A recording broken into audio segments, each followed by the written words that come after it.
विष्णुपाद परमहंस परिवजकाचार्य अष्टोत्तर शत श्री श्रीमद अभय चरणारविंद भक्ति वेदांत स्वामी प्रभुपाद की भगवद गीता यथारूप की हिताय गौर प्रेमानंदे।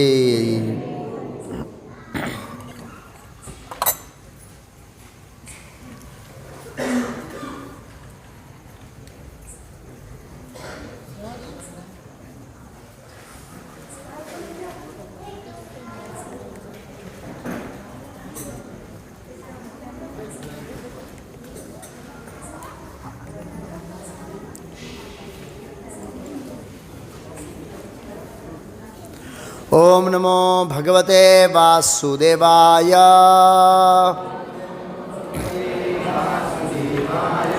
ओम नमो भगवते वासुदेवाय।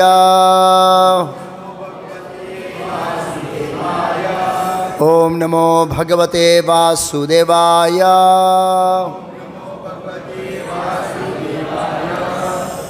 भगवद गीता यथारूप अध्याय 10 परमेश्वर का ऐश्वर्य। श्लोक संख्या 23। रुद्राणाम शंकर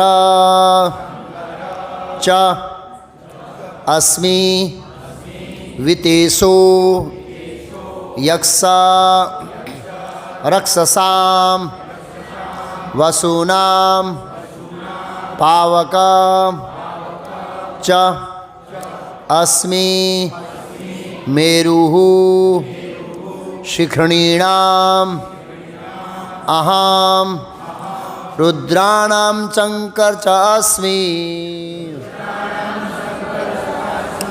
वितेषो यक्ष रक्षसाम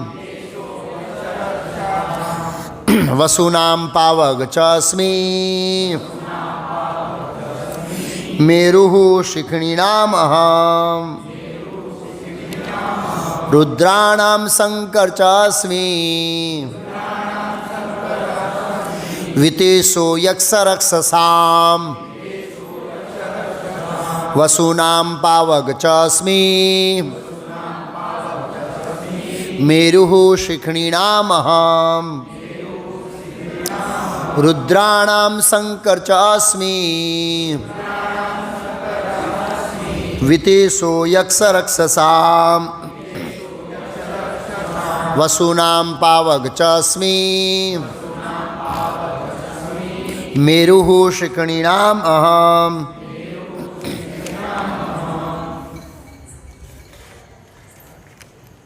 ये मौन किस लिए है? शिव जी के लिए मौन है। शिव जी के लिए इसके बाद का स्टेप क्या होता है?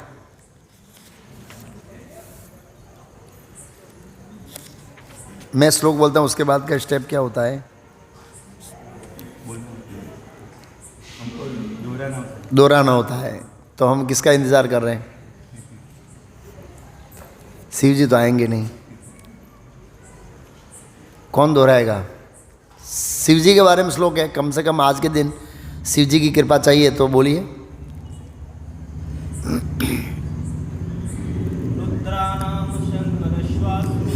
रुद्राणाम शंकर च अस्मि वितेषो यक्ष रक्षसाम वसूनाम पावक च अस्मि मेरुः शिखरणीनाम अहम। माताएं, रुद्राणाम शंकर च अस्मि वितेषो यक्ष रक्षसाम वसूनाम पावक च अस्मि मेरुः शिखरणीनाम अहम रुद्राणाम। समस्त रुद्रों में शंकर शिवजी च भी अस्मि हूँ वित ईसा देवताओं का कोषाध्यक्ष यक्ष रक्षसाम यक्षों तथा राक्षसों में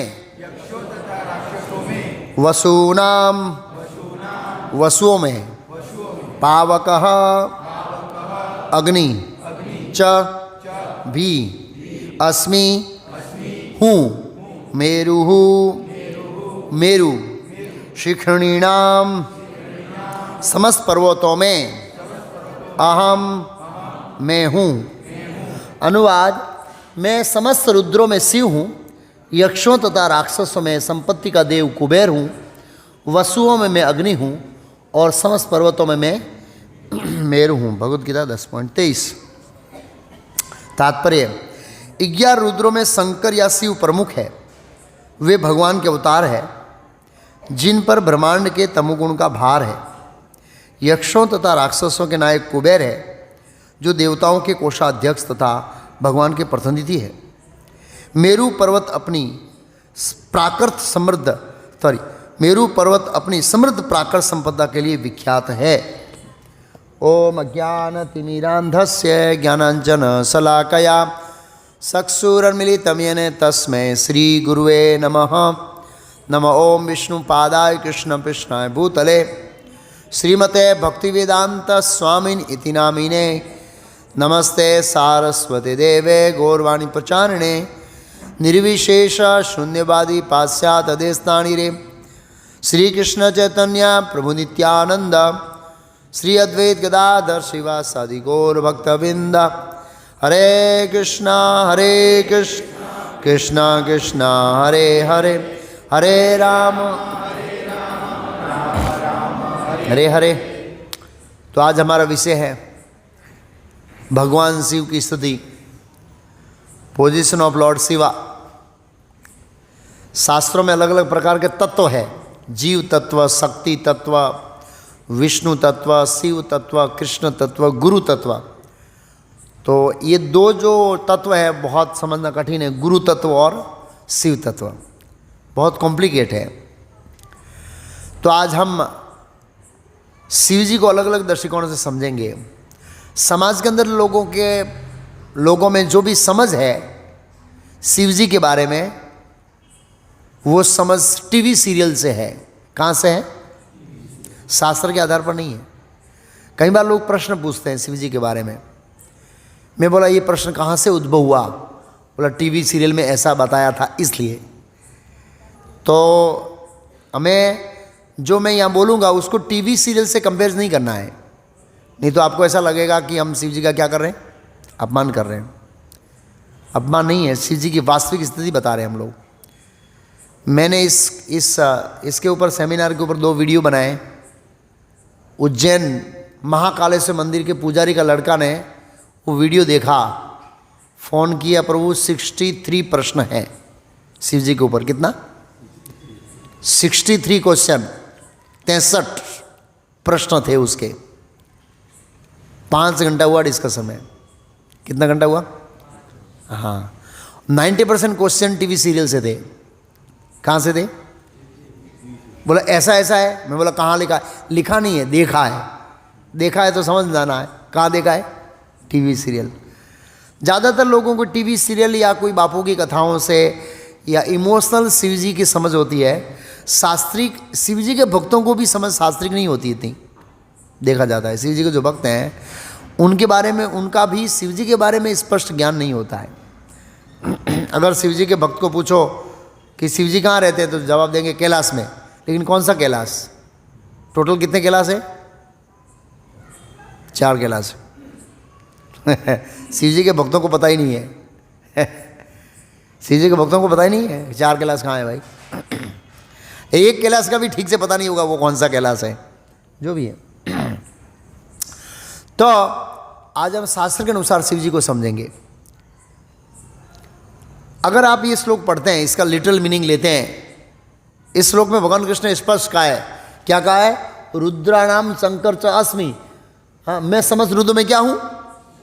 तो कृष्ण और शिव एक हो गए ना। भगवान बोल रहे कृष्ण, ये तो गीता में बोल रहे हैं, सबसे बड़ा प्रमाण है। आप शिव जी को अलग क्यों कह रहे हैं? कृष्ण और शिव जी एक ही है, बराबर। ये तो श्लोक है ना, डायरेक्ट मीनिंग है इसका था, रुद्र नाम शंकर च अस्मि। बस कोई उल्टा पूजा करने की जरूर नहीं है, कृष्ण और शिव जी एक ही है। तो क्या श्लोक ये कहना चाहता है? क्या श्लोक ये कहना चाहता है कि कृष्ण और शिव जी एक ही है? तो क्या कहना चाहता है? मान लो ये श्लोक ऐसा नहीं कहना चाहता है शिव जी और कृष्ण एक है, तो कहना क्या चाहता है? तो मैंने पिछले वो गुरु के क्षेत्र में बताया था, गुरु के यार किस में, या निशा सर्वभूतानाम तस्या जागृति संयमी, मतलब समस्त जीवों को जागने का समय तब मुनि के लिए रात्रि है, जब समस्त जीवों को सोने का समय है तब मुनि के लिए जागने का समय है। ये भगवद गीता का श्लोक है। और उसका लिटिल मीनिंग होता है कि जो नाइट शिफ्ट करता है वो कौन है? योगी। अगर भगवद गीता में कई सारे श्लोक ऐसे हैं जिसको आप लिटिल मीनिंग के साथ समझेंगे, लिटिल मीनिंग भी सीधा, आगे पीछे कौन सा श्लोक बोला है रेफरेंस किए बिना सीधा समझेगा तो उसका अर्थ उल्टा होगा। भगवद गीता को समझने के लिए ये देखना पड़ेगा कि भगवान कौन से सब्जेक्ट पे बोल रहे हैं, किस एंगल में बोल रहे हैं और क्या संदेश देना चाहते हैं, वो समझना पड़ेगा। भगवद गीता में श्लोक ऐसे ही है, तू जो भी करता है, जो भी खाता है, वो मुझे अर्पण कर। तो हम इसका मिसयूज कर सकते हैं, जो भी खाता है मतलब मांस भी खाऊंगा, भगवान अर्पण करूंगा, मर्डर करूंगा, चोरी करूंगा, भगवान को अर्पण करूंगा, कृष्ण समर्पयामि। एक बार मैंने एक लेक्चर में उदाहरण दिया कि अर्जुन को युद्ध में पाप का कर्म इसलिए नहीं लगा क्योंकि अर्जुन ये सोच के कर्म कर रहा है कि ये मैं काम नहीं कर रहा हूं, मैं मार नहीं रहा हूं, शारीरिक भावना से परे था। वापी में एक प्रश्न किया व्यक्ति ने, प्रभु जी मैं ऐसे सोचकर मर्डर करूंगा कि इसका मर्डर मैं नहीं कर रहा हूं, तो क्या मुझे पाप नहीं लगेगा? मैं बोला प्रभु हम ये शरीर भाव में है, इसलिए ये सोचे बिना रह ही नहीं सकते, और जब हम आत्मा पर स्तर पे आ जाएंगे तो हम पाप करेंगे नहीं, मर्डर करेंगे नहीं, बराबर। तो कहने का मतलब ये है रुद्र नाम शंकर स अस्मि, मतलब भगवद गीता को आप कैसे भी करके मिसयूज कर सकते हैं, लेकिन ये श्लोक कहना क्या चाहता है वो हमें समझना चाहिए। लोग पकड़ के बैठ जाते हैं, ये श्लोक बोल रहे देखो शिव जी और कृष्ण एक ही है, शिव जी की पूजा करो, कृष्ण की पूजा करो, कोई अंतर नहीं है। क्यों? रुद्राणाम शंकर स अस्मि। तो अब मेरा तर्क है उससे, उन लोगों से मेरा तर्क है, क्या तर्क है? मृगणानाम च मृगेंद्रो अहम, पशुओं में मैं कौन हूं? तो हम सिंह को भगवान मानते हैं, ये भी भगवान बोलते हैं। मृगाणाम च मृगेंद्रो अहम, पशुओं में मैं क्या हूं? पक्षियों में मैं क्या हूं? वेंते स पक्षी नाम, गरुड़ जी को तो भगवान नहीं मानते। और सिंह की पूजा क्यों नहीं करते भाई? जिस तरह भगवान को ऑल्टर में बैठा है, सिंह को बैठाना चाहिए, पुतला नहीं, असली सिंह। फिर उसकी क्या करना चाहिए? पूजा करनी चाहिए, फिर वो आपकी पूजा करेगा, पूजा हो गई आपकी। क्या कहना चाहते हैं कृष्ण? बहुत सारे ऐसे श्लोक हैं भगवान ने, हाँ मछलियों में मगर हूँ, मतलब जलसरों में मैं मगर हूँ, मगर की पूजा क्यों नहीं करते हैं? तो मगर भगवान क्यों नहीं हुआ भाई?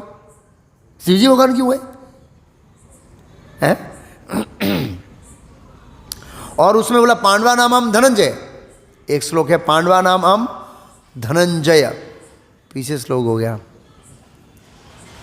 मोबाइल प्लीज साइलेंट में। आदितम विष्णु हम गुड़ा के स्माता, बहुत सारे श्लोक है। हम अर्जुन को भगवान क्यों नहीं मानते? भगवान ने कहा पांडवा नाम हम धनंजय। तो क्या कहना चाहते हैं ये श्लोक? तो हमें ये समझना पड़ेगा कि इसका बैकग्राउंड क्या है। बैकग्राउंड समझने से ही आज का श्लोक समझ में आएगा। बैकग्राउंड इस तरह से है, श्लोक संख्या 16। यहां से अर्जुन एक रिक्वेस्ट करता है भगवान कृष्ण से 16, 17, 18 श्लोक में। क्या? वक्तुम अस्य शेषेण दिव्य ही आत्मा विभूति। तीनों श्लोक में विभूति शब्द का प्रयोग आएगा। क्या प्रयोग आएगा? विभूति उसको कहते हैं संस्कृत में जिस व्यक्ति में, जिस चीज में स्पेशल कृष्ण का पावर है। क्या है? स्पेशल पावर, उसको विभूति कहते हैं संस्कृत में। तो अर्जुन कहते हैं वक्तुम अहर अस्य शेषेण दिव्य ही आत्मा विभूति याभिर विभूति विलोका निमास्तवम व्याप्तम तिष्ठति। कृपा करके विस्तार पूर्वक मुझे अपने उन देवी ऐश्वर्य मीन्स ऑपुलेंस इंग्लिश में, तो जिसमें कृष्ण का विशेष पावर है वो ऑपुलेंस है। बताए जिनके द्वारा आप इन समस्त लोकों में व्याप्त है, इन लोगों में मतलब भौतिक जगत में व्याप्त है। फिर अर्जुन दूसरा क्वेश्चन, कथम विदा अहम योगिस्त्वा सदा परिचिंतन केसु केसु से भावेचु चिंत्यो असी भगवान मया। हे कृष्ण, हे प्रभु, मैं किस तरह आपका निरंतर चिंतन करूं और आपको कैसे जानूं। हे भगवान, आपका स्मरण किन किन रूपों में किया जाए, मतलब भौतिक जगत में किन किन चीजों को देखूं तो मुझे आपका याद आए। क्या कहा? विस्तीर्ण आत्मनो योगम विभूति शब्द का प्रयोग हुआ है, पता है। च जनार्दन भूयम कथा ये तृप्ति श्रृणवतो न अस्ति मैं अमृतम। हे जनार्दन, आप पुनः विस्तार से अपने ऐश्वर्य तथा योग शक्ति का वर्णन करें। मैं आपके विषय में सुनकर भी तृप्त नहीं होता हूँ, क्योंकि जितना ही आपके विषय में सुनता हूँ उतना ही आपके शब्द को चखना चाहता हूँ।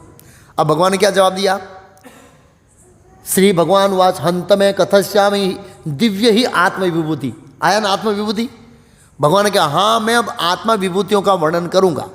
मतलब भौतिक जगत के अंदर जिन चीज़ों में मेरी स्पेशल पोटेंसी है, शक्ति है, उन विषयों का अब मैं वर्णन करूँगा, मुख्य मुख्य रूपों का वर्णन करूँगा।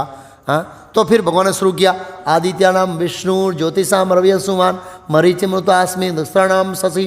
हाँ, वेदानाम साम वेदो देवानाम वासव इंद्रियाणाम मन च। हाँ, यहाँ पर इंद्रिय में मैं मन हूँ, तो मन को तो भगवान नहीं मानते हम लोग। भगवान ने बहुत सारी चीज़ बोली है यहाँ पर। हाँ, जैसे आज का श्लोक है। हाँ, फिर पुरोहित बृहस्पति कार्ते समुद्र को भगवान नहीं मानते हम लोग। तो ऐसे बहुत सारे श्लोक हैं यहाँ पर। देवताओं में नारद जी हूँ, चित्ररथ गंधर्व हूँ, कपिल मुनि हूँ, ऐसे बहुत सारे श्लोक हैं एक्चुअली ऐसे जो बता दे मैं ये हूँ, मैं ये हूँ, मैं ये हूँ। तो वो और भगवान क्या एक है? नहीं है। तो इस श्लोक को कैसे समझना है? इस श्लोक को ये समझना है कि शिव जी के अंदर स्पेशल पोटेंसी है, शक्ति, वो कहाँ से आई है? कृष्ण से आई है। अगर शिव जी को भगवान मानते तो क्या लिखा? वितेशो यक्षराम। हाँ, राक्षसों में संपत्ति का देव कौन हूँ? कुबेर। कुबेर जी पे भगवान होना चाहिए। कुबेर जी क्यों भगवान नहीं है? और वसुओं में अग्नि, अग्नि क्यों भगवान नहीं है? मेरू पर्वत क्यों भगवान नहीं है? तो ये स्पेशल पोटेंसी है अलग अलग चीज़ों में, भौतिक जगत में भगवान कृष्ण की विशेष शक्ति है। उन शक्तियों के कारण वो कृष्ण का प्रतिनिधित्व करता है, इसलिए कहते हैं भगवान इसमें मैं ये हूँ, इसमें मैं ये हूँ, इसमें मैं ये हूँ। इस तरह से इस भगवद गीता के श्लोकों को समझना है। याद रखना चाहिए भगवान विभूतियों का वर्णन कर रहे हैं। किसका वर्णन कर रहे हैं? हाँ, तो भगवान शिव की स्थिति। आज का विषय इस प्रकार है, शिव तत्व क्या है, शिव जी के जन्म का इतिहास क्या है, शिव जी का कार्य क्या है, शिव जी का निवास स्थान कहाँ है, शिव जी के भक्त कैसे होते हैं, शिव जी कृष्ण की माया से मोहित होते हैं, शिव जी का उपदेश क्या है, शिव जी किसकी आराधना करते हैं, शिवरात्रि का रहस्य क्या है, और वैष्णव शिव जी पूजा कैसे करते हैं, इत्यादि विषयों को आज समझेंगे। तो शास्त्रों में बहुत सारे विरोधाभासी कथन और कथाएं हैं, कंट्रोवर्सी है। जैसे बताया, शिव पुराण पढ़ोगे तो लिखा है शिव जी भगवान है, विष्णु पुराण पढ़ोगे विष्णु भगवान है, भागवत में पढ़ोगे कृष्ण भगवान है, अग्नि पुराण में अग्नि भगवान है, वायु में वायु भगवान है। आप पुराणों पढ़ोगे तो अलग अलग भगवान बताया। तो इसको कैसे समझें, तो वो आज समझेंगे आज के टॉपिक में। तो हम भगवद गीता के बेसिक कोर्स में समझे कि बुद्धि के कितने स्तर है? First class, second class, third class और फोर्थ क्लास। इसका सिंपल उदाहरण दूं, टीचर होता है, सभी बच्चों को एक समान पढ़ाता है। कोई 90% लाता है, 70, 50, और कोई क्या होता है? फेल हो जाता है। इसका कारण क्या है? सबको तो भाई एक समान पढ़ाया। बुद्धि के 4 स्तर। बुद्धि के कितने स्तर? 4। तो बुद्धि के स्तरों को, हालांकि इसको लिखने वाला वेद व्यास ही है। शिव पुराण में शिव जी को भगवान बताया वेद व्यास ने, अग्नि पुराण में अग्नि को भगवान बताया वेद व्यास ने। ये सभी कंट्रोवर्सी लिखने वाला एक ही है। तो कंट्रोवर्सी क्यों लिखी? ये एक बुद्धिमान व्यक्ति के मन में क्या हो सकता है? प्रश्न हो सकता है। तो शास्त्रों में कहा है कि लोगों की बुद्धि के स्तर के अनुसार लोगों का क्या होता है? आध्यात्मिक ज्ञान दिया जाता है, जिससे वो डाइजेस्ट कर सके। जैसे स्कूल में गणित का स्तर होता है ना, हायर एंड हायर। जैसे आप प्राथमिक स्तर पर जाओगे तो ऐसे पढ़ाया जाता है कि लाइट कैसे आती है? स्ट्रेट, सीधी आती है। आप हायर सेकेंडरी में जाओगे लाइट सीधी नहीं आती है, लाइट वेव फॉर्म में आती है। ठीक है, कॉलेज में जाओगे तो क्या बताया जाएगा? लाइट वेव फॉर्म में नहीं आती, पार्टिकल फॉर्म में आती है। कैसे आती है? और इसके ऊपर पीएचडी करोगे, उसके बाद क्या बताया जाएगा? पार्टिकल भी नहीं है, वेव भी नहीं है। इंग्लिश में कहते हैं वेविकल। वेविकल मतलब वेव और पार्टिकल का कॉम्बिनेशन। अगर आप प्राथमिक कक्षा में आपको प्रश्न पूछा है कि लाइट कैसे आती है, आप लिखेंगे वेविकल फॉर्म में आती है, तो फेल कर दिया जाएगा, क्योंकि वो उस स्तर का ज्ञान है। तो ज्ञान का अलग अलग स्तर है। प्रकृति के 3 गुणों के अनुसार हमारी बुद्धि डिवाइड होती है, उनके अनुसार ये पुराणों का सर्जन वेद व्यास ने किया। तो मत्स्य पुराण का श्लोक है, सात्विकेषु कल्पेषु महात्म्यम अधिक हरे, राजसेषु महात्म्यम अधिक ब्रह्मणो विदुहु, तद अग्ने से महात्म्यम तामसेषु स शिव्यस्य स संकीर्णु सस्त्या पितरान् च निज्ञते। ये मत्स्य पुराण का श्लोक है। सतोगुणी पुराणों में भगवान हरि का महात्म्य है, वो सबसे श्रेष्ठ है, महात्म्यम अधिक हरे। राजसेषु स महात्म्यम अधिक, महात्म्य मीन्स महिमा, राजसेषु स महात्म्यम अधिक ब्रह्मणो विदु। राजसिक पुराण में जो ब्रह्मा जैसे देवताओं का महात्म्य है, उससे भी भगवान हरि का महात्म्य क्या है? श्रेष्ठ है। तद अग्ने से महात्म्यम तामसेषु स शिव्यस्य। तमोगुणी पुराणों में शिव जैसे, स्कंद, कार्तिकी जैसे लोगों का महात्म्य दिया है, उससे भी भगवान हरि का महात्म्य क्या है? श्रेष्ठ। संकीर्ण मिश्र पुराण, मिश्र पुराण, संकीर्ण सरस्वत्या पितरान् च निज्ञते। पितृ पुराण, सरस्वती पुराण, मिश्र पुराण होते हैं, उसमें जो महात्म्य है उससे भी भगवान हरि का महात्म्य क्या है? श्रेष्ठ है। तो ऐसा क्यों किया? क्योंकि जो बुद्धि का स्तर है व्यक्ति का, समझेंगी उसका लेवल नहीं होता है तो समझ नहीं पाएगा। उसका एक दूसरा उदाहरण देता हूं। सतोगुणी पुराणों का जो ज्ञान है, वो ज्ञान तमोगुणी व्यक्ति नहीं समझ सकता। जिसकी श्रद्धा और जिसकी समझ, दोनों चीज, जिसकी श्रद्धा और जिसकी समझ तमोगुणी है, वो सात्विक पुराण 3 गुण के अंदर नहीं है, लेकिन पुराणों का जो कंटेंट है वो 3 गुण वाले बुद्धि के स्तर के लोगों को समझ में आने वाला कंटेंट है। पुराण तो 3 गुण से परे है, लेकिन उनके अंदर जो कंटेंट है, विषय, सब्जेक्ट, कथा, वो अलग अलग बुद्धि के स्तर के लोगों के लिए डिवाइड किया गया है। तो जो तमोगुणी श्रद्धा है, जिसकी समझ तमोगुणी है और श्रद्धा तमोगुणी है, वो सात्विक पुराणों का कंटेंट ग्रहण नहीं कर सकता, या शुद्ध सात्विक पुराणों का कंटेंट ग्रहण नहीं कर सकता। उसका एक सिंपल एग्जाम्पल दूं। एक गांव के अंदर कोई मकान है ही नहीं, सब झूंपड़ी वाला है। क्या है? और वो भी झूंपड़ी 1 फ्लोर की, 2 फ्लोर की। कोई आदमी अमेरिका से आता है, बोला अब तो वर्ल्ड ट्रेड सेंटर उड़ा दिया था वो, उसे लादेन ने, जो भी है, वो 200 फ्लोर का था समथिंग। वो बोलेगा कि मैं 200 माले की बिल्डिंग देख के आ रहा हूं, और इन गांव वालों ने झूंपड़ी सिवाय कुछ देखा नहीं। ये लोग स्वीकार करेंगे? नहीं करेंगे। ये कैसे हो सकता है? 200 माले की बिल्डिंग। और उसको समझने के लिए वो क्या करेंगे? अपना लॉजिक लगाएंगे। गांव वाले क्या लगाएंगे? सबसे पहले क्या लॉजिक लगाएंगे? अरे इतना ऊंचा पेड़ कौन सा होगा भाई? नीमड़ा तो इतना ऊंचा है नहीं, आंबा भी नहीं है, ये भी नहीं, हाँ कुछ गड़बड़ है। और दूसरा, इतनी सामान लेके चढ़ेंगे कैसे? क्योंकि लिफ्ट का तो उनके कॉन्सेप्ट है ही नहीं। गामड़े में थोड़ी लिफ्ट की जरूरत पड़ती है, लिफ्ट की कॉन्सेप्ट ही नहीं उसके मन में। और वो इतना जल्दी उतरेगा कैसे? इतनी सीढ़ी कैसे बनेगा? ऊपर पानी कैसे चढ़ेगा? मोटर है ही नहीं, देखी नहीं मोटर। तो ये जो लॉजिक है ना, वो अपना लॉजिक लगाएगा। जब अपना लॉजिक फिट नहीं होगा तो क्या बोलेगा? अनपॉसिबल, ऐसा हो ही नहीं सकता। किसी व्यक्ति को बोलेंगे कि भगवान विष्णु के रोम रोम में से अनंत कोटि ब्रह्मांड निकलते हैं, अनपॉसिबल। वैज्ञानिक बोलते हैं अनपॉसिबल। क्यों? क्योंकि वैज्ञानिकों की खोपड़ी में ये कंटेंट बैठता नहीं है। किसकी खोपड़ी में? अरे हमारी ये लोटे जैसी बुद्धि है भाई यार, इसमें क्या बैठेगा? एक चींटी है, एक चींटी शुगर का दाना खाती है, और चींटी सोचती है कि मैं पीएचडी करूंगी, शुगर कैसे बनेगा। उसके पीएचडी में सफल होगी वो? उसको पता है गन्ना उगता है, वो सीटी की समझ का सब्जेक्ट है कि गन्ना ऐसे उगता है, फिर ऐसे काटा जाता है, फिर ऐसे फैक्ट्री में लिया जाता है, फिर उसमें प्रोसेस होती है, उसमें से जूस निकलता है, और फिर ये दाना बनता है और मैं खा रही हूँ। ये समझ पाएगी? चींटी की क्षमता है? नहीं है। ऐसे ही हमारी बुद्धि छोटी चींटी जैसी है, तो हमारी ये समझ में नहीं आएगा, और विशेष तमोगुणी व्यक्ति का समझ में आएगा ही नहीं। इसलिए अलग अलग स्तर के लोगों को ऊपर उठाने के लिए अलग अलग लेवल के कंटेंट दिए हैं पुराणों में, जिससे व्यक्ति ऊपर उठ सकता है। क्यों, वो आगे समझाऊंगा आगे। ओके, तो सतोगुणी पुराण के जो लोग हैं स्तर के, वो फर्स्ट क्लास वाले हैं। तमोगुणी वाले सेकंड क्लास थर्ड वाले हैं, सॉरी रजोगुणी, और तमोगुणी वाले क्या है? फोर्थ वाले। इस तरह से डिवाइड किया गया है। ओके, किसी के मन में प्रश्न हो सकता है कौन सी पुराण कौन से गुण में आती है, बराबर ना?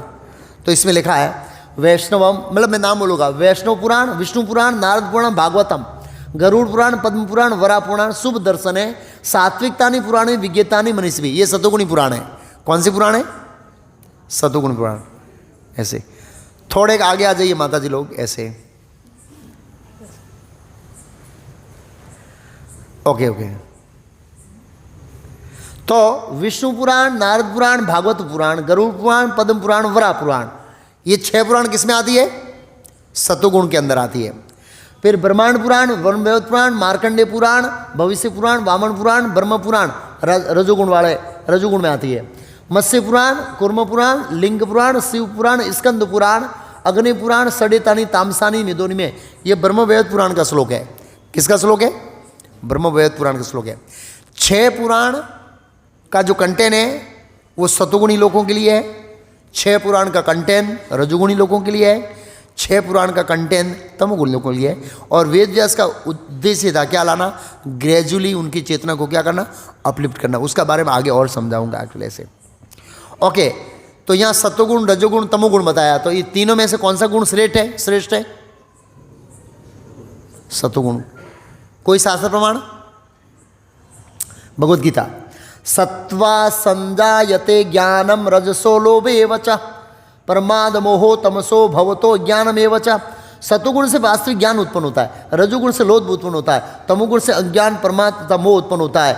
भगवद गीता 14.17 क्या लिखा है? सतोगुणी पुराण पढ़ने से, मतलब स्वाभाविक है, सतोगुणी पुराण पढ़ेंगे तो हम अपना जीवन कैसा बनाएंगे? सतोगुणी बनाएंगे। और सतोगुणी जीवन जीने से क्या फायदा होता है बताए इस श्लोक में? क्या बताया? क्या फायदा? जोर से बोलिए, ऐसे मरे हुए क्यों बोले हैं? प्राण नहीं है? वास्तविक ज्ञान, हाँ ऐसे बोलना है। ऐसे फीस्ट खाओ यार, पीछे फीस्ट बनाइए आज शिवरात्रि की उपलब्धि में। डरना थोड़ी चाहिए अपने।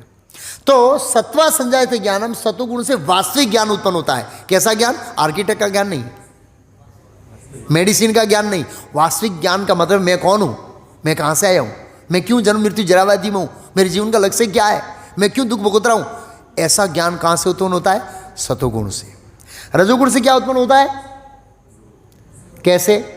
अगर आप राजसिक पुराणों पढ़ेंगे तो ज़्यादातर उस पुराणों में ये करो ये लाभ होगा, इस नदी में स्नान करो धन मिलेगा, ये करो पत्नी मिलेगी, ये बोलोगे यश मिलेगा। तो ये क्या हुआ? क्या उत्पन्न हुआ? वो पुराण पढ़ने से लोभ उत्पन्न हो गया। और लोभ आध्यात्मिक जीवन के लिए क्या है? अच्छा नहीं है। लोग और खास करके कोई महाभारत पढ़ेगा ना, वो तो कोई ब्रह्मचारी होगा तो शादी कर लेगा। क्यों? पुत्र उत्पन्न करने का इतना महात्म्य बताया है ना, हर पर्व में बताया, हर चौथे चैप्टर में बताया। पुत्र नहीं है, यज्ञ करो लेकिन पुत्र उत्पन्न करो। हाँ हाँ हाँ, पुत्र के बिना तो भाई संसार में सुख नहीं है, ऐसा। तो इसलिए वो शास्त्र में पुत्रेष्टि यज्ञ है, ऐसा नहीं है, जो भी है। तमोगुण, तमसो भवतो, तमोगुण से क्या उत्पन्न होता है? अज्ञान। तामसिक जीवन जीने से स्वाभाविक है, तामसिक पुराण पढ़ेंगे तो उसमें आहार विहार सबका किसका वर्णन होगा? तमोगुण का। अज्ञान उत्पन्न होगा, आलस उत्पन्न होगा और मोह उत्पन्न होगा। क्या उत्पन्न होगा? तो हमें कौन से गुण में आना चाहिए? हाँ, श्रेष्ठ सतोगुण है। ओके ठीक है, ये भी समझ में आया कि ये सतोगुण है, कोई बात नहीं। लेकिन ये कंट्रोवर्सी लिखने की क्यों जरूरत है? शिव जी को परम भगवान बनाने की क्यों जरूरत थी? और ये अलग अलग स्टेटमेंट दिए, उसको कैसे समझें? ये कंट्रोवर्सी है, शिव भगवान है, अग्नि भगवान है, वायु भगवान है, इंद्र भगवान है, विष्णु भगवान है, वो भगवान है, इसको कैसे समझे? तो इसका सॉल्यूशन कौन देंगे? शिव जी ही देंगे। कौन देंगे? शिव जी ही देंगे। शिव शास्त्रेषु तद्ग्राह्यम भगवत शास्त्र योगी यतः परमोर विष्णुर्वैकस तत्ज्ञान मोक्ष साधनम शास्त्रम निर्णयम तवेशस तद अन्यन मोहनयन ही। शिव के शास्त्रों के कथन तभी स्वीकार करना चाहिए जब विष्णु के शास्त्रों से सहमत हो। भगवान विष्णु एकमात्र परम भगवान है और उनके बारे में ज्ञान ही मुक्ति का मार्ग है। ये सभी शास्त्रों का सार है। बाकी सब निष्कर्ष केवल लोगों को मोहित करने के लिए है। भगवान शिव कार्तिकेय को स्कंद पुराण। अब इस श्लोक को मैं सिस्टमेटिक समझाऊंगा। कार्तिकेय ने शिव जी से प्रश्न पूछा, गुरुदेव पिताजी, अलग अलग पुराणों के अंदर अलग अलग देवताओं को सुप्रीम कहा है, तो क्या समझूं मैं? इस कंट्रोवर्सी को मैं कैसे समझूं? तो शिव जी ने जवाब दिया, शिव शास्त्रेषु, जो शिव शास्त्र है, तद ग्राह्यम, तब लेना चाहिए, ग्रहण करना चाहिए, भगवत शास्त्र योगीयतः, शिव शास्त्रों के कथन में स्टेटमेंट तभी स्वीकार करना चाहिए जब विष्णु शास्त्र से क्या हो।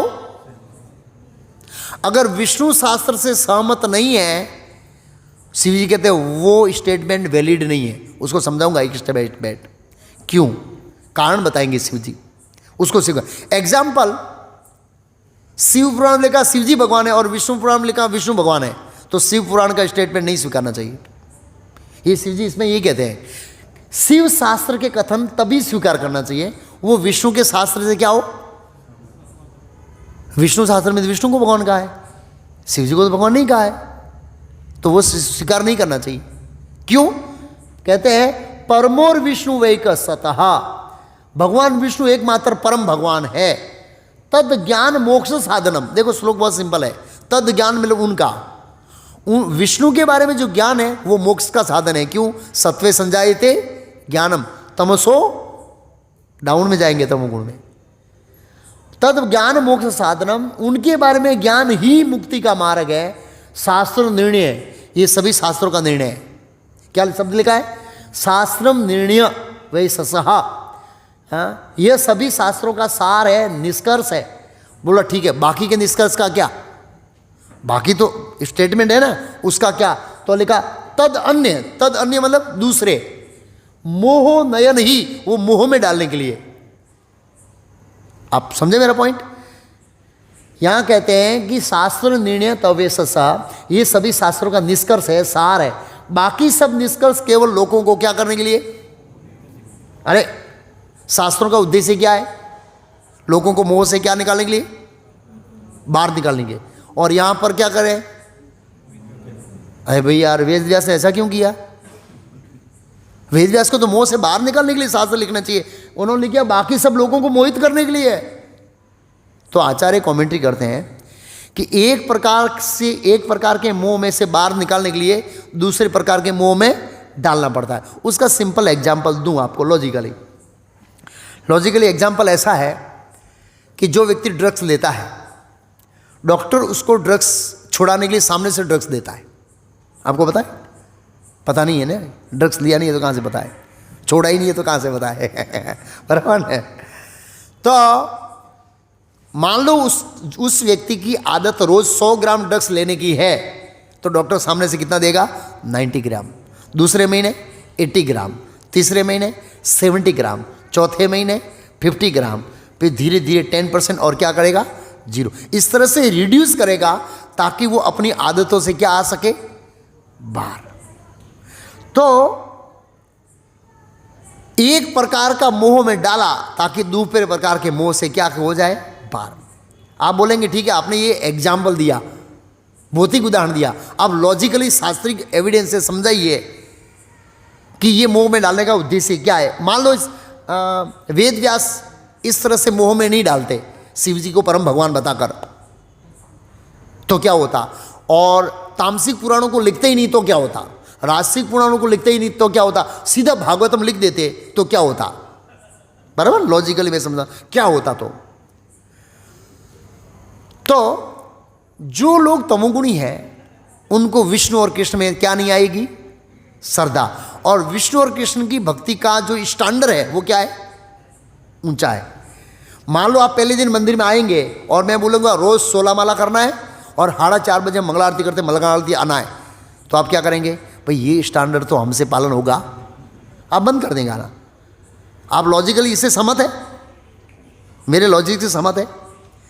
तो होगा क्या, जो जीव तमोगुणी है वो देखेंगे ये तो स्टैंडर्ड बहुत ऊंचा है, हमसे पालन नहीं होगा, इसलिए वो धर्म का मार्ग ग्रहण करेंगे ही नहीं। और कहाँ प्रवृत्त हो जाएंगे? व्यक्ति धर्म में नहीं लगेगा तो कहाँ लगेगा? धर्म का ऑपोजिट क्या होता है? अधर्म में लगेगा ना। तो जिसकी चेतना तमोगुणी है उसको कैसे उठाया जाए? तामसिक पुराणों से। उनको लगता है कि यार हाँ ये हमारे स्तर का है, इसको हम पालन कर सकते हैं, ये हमारे लिए प्रैक्टिकल है। जब आपको आध्यात्मिक जीवन एकदम ऊंचा बता दिया जाए और आपकी लाइफ से प्रैक्टिकली ना हो तो आप नहीं स्वीकार करेंगे। तो ये तो समझ में आया कि अलग अलग स्तर, लेकिन शिव जी को भगवान नहीं बताया होता तो क्या होता? चलो तमोगुणी डिस्क्रिप्शन लिख दिया होता, शिव जी को भगवान नहीं बताया होता। तो देखो तमोगुणी जीव की श्रद्धा स्वाभाविक रूप से शिव जी के ऊपर पहले जाएगी, क्योंकि श्रद्धा का स्तर तमोगुणी का है। विष्णु पे श्रद्धा नहीं आएगी। और आप विष्णु को परम भगवान बताएंगे तो न तो वो शिव जी की शरण लेगा और न वो विष्णु की शरण लेगा, किसी की भी शरण नहीं लेगा। और दूसरा, मुझे पता लगेगा यार शिव जी परम भगवान नहीं है और परम तो विष्णु है, तो फिर मैं शिव जी की पूजा क्यों करूं? इस तरह से मैं शिव जी को भी छोड़ दूंगा और विष्णु को भी छोड़ दूंगा।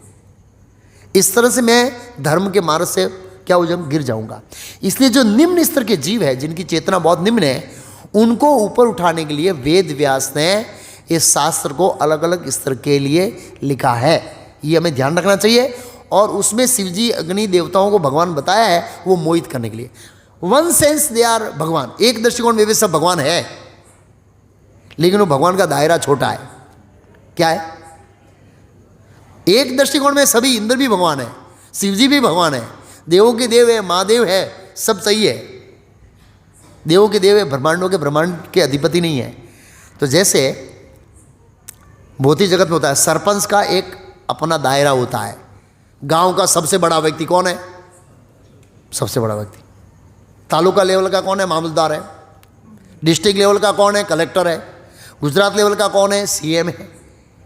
और इंडिया लेवल का कौन है? पीएम है। वो अपने ईश्वर है, लेकिन अपने अपने जोन में, अपने अपने दायरे में लिमिटेशन है। लोग बोलते हैं ये शिवजी देवता सब भगवान है। क्या है? सब एक ही है। एक नहीं है, बोले अलग अलग रूप है। क्या हुआ? अलग अलग रूप है। और सब लोग सब जगह पर सही है, अपने अपनी जगह पर सही है। शिव जी अपनी जगह सही है, वो अपनी जगह सही है। तो सीएम कहेगा मैं पीएम हूं, क्या वो अपनी जगह पर सही है? नहीं है ना। सीएम कहेगा मैं पीएम हूं, हम बोलेगा अपनी जगह पर वो सही है, पीएम है। अरे पीएम नहीं है वो, पीएम मोदी जी है, सीएम नहीं है भाई। तो इसलिए शास्त्रों को समझाना चाहिए हमको। रूप है, लेकिन कैसा रूप है? अलग अलग शास्त्रों में भगवान का रूप बताया गया, उसको समझना पड़ेगा। तो ये लोग भगवान है, ईश्वर, ईश्वर का मतलब कंट्रोलर, लेकिन उनका दायरा छोटा है। शिवजी देवों के देव महादेव है, हम उसको अस्वीकार नहीं करते हैं, लेकिन अनंत कोटि ब्रह्मांडों के अधिपति नहीं है। ये हमको ध्यान रखना है। एक ही ब्रह्मांड के देवताओं के देव हैं, लेकिन भगवान विष्णु और कृष्ण अनंत कोटि ब्रह्मांडों के अधिपति है। शिवजी और विष्णु में अचिंत्य भेदाभेद। अचिंत्य भेदाभेद क्या है बाद में समझोगा। यस्तु नारायण देवम ब्रह्म रुद्र आदि देवते समत्वेने विक्षेत सपाषंडी भवेत। जो व्यक्ति ब्रह्मा तथा शिव जैसे देवताओं को श्री नारायण के समक्ष मानता है, समकक्ष मानता है, उसे अपराधी या पाखंडी माना जाता है। पद्म पुराण। जो